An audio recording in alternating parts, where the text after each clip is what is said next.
एक पल में तुमको मैं भुला दूंगा, दिल तोड़ने की ये सजा दूंगा।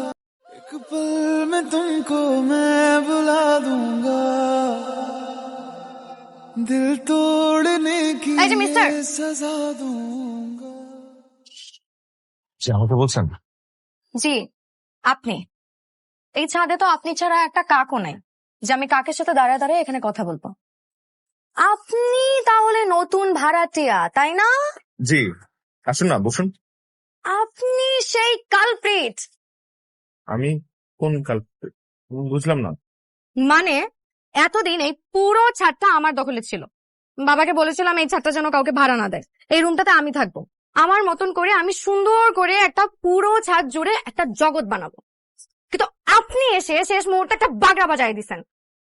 দেখুন, আমি তো আপনাদের পারিবারিক বিষয় নিয়ে অবহিত ছিলাম না আসলে। আসলে আপনাকে দোষ দিয়েও তো লাভ নেই, কিন্তু এই পুরো ছাদে তো দখল আপনাকে দেয়া যাবে না। হ্যাঁ, দরকার। আমি যখন ছাদে আসবো আপনাকে যেন আমি না দেখেই ছাদে হাঁটাহাঁটি করতে। আর এই যে গাছগুলো দেখছেন, এই সব গাছে আমি রোজ নিজের হাতে পানি দেই, নিজের হাতে যত্ন করি।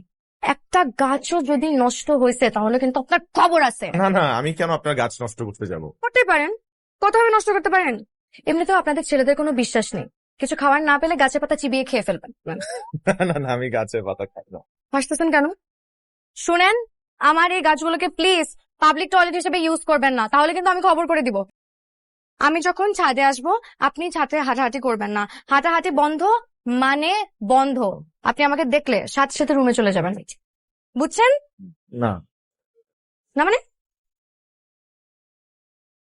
আপনার এই রুলস এন্ড রেগুলেশনস গুলো দয়া করে একটু লিখিত আকারে দিয়ে। আপনি আমার সাথে ফাইজলামি করেন।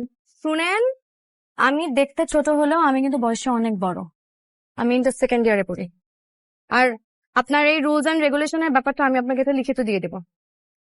Thank you. ওয়েলকাম। ও, আপনার নামটাই তো জানা হলো না। আমার নাম কাজল, আপনার নাম? আমি শাওন। সুন্দর নাম। मेरी यादों के मौसम जो तुम पे छाएंगे, चाहे जितना तुम चाहोगे पर ना आए। तुमसे दूर हम इतना हो जाएंगे, एक पल में तुमको मैं भुला दूंगा, दिल तोड़ने की ये सजा दूंगा।